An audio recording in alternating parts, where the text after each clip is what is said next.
Notes as patterns.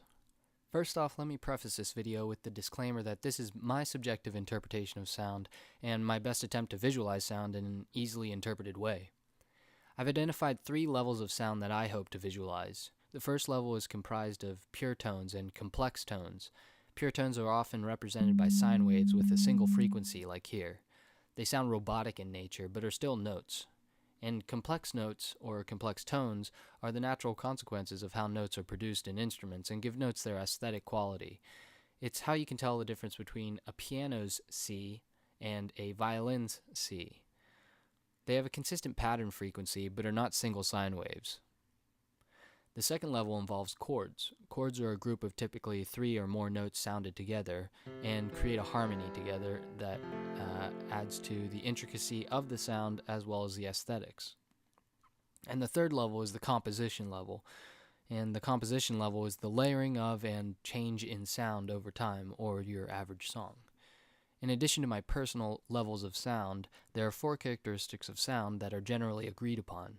There's pitch, the highness or lowness of sound; duration, the length of time a musical sound continues; intensity, the loudness or softness of a musical sound; and timbre or tone color, and that's the distinctive tonal quality of the sound. And that's the same as a complex tone.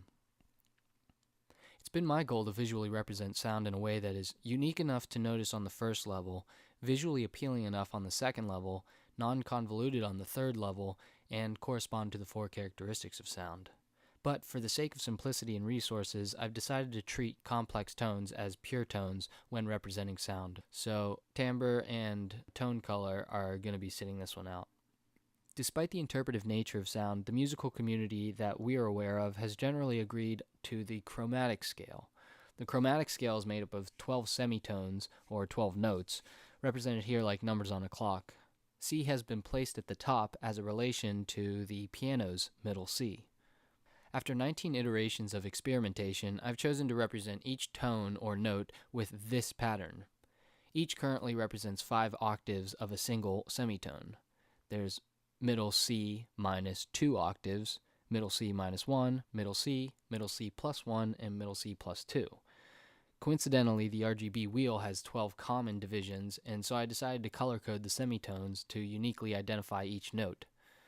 The cyclical nature of the representation allows for imagery that can easily build on itself, creating an appealing and complex pattern as a result, or at least I hope. The duration of the note is represented by how long the pattern appears on the screen, and the intensity of a note is represented by the size of the pattern as it appears on the screen. It's good to keep in mind, though, that the timbre/tone color of sound is different from the RGB values assigned to the semitones. With all that being said, here's an example.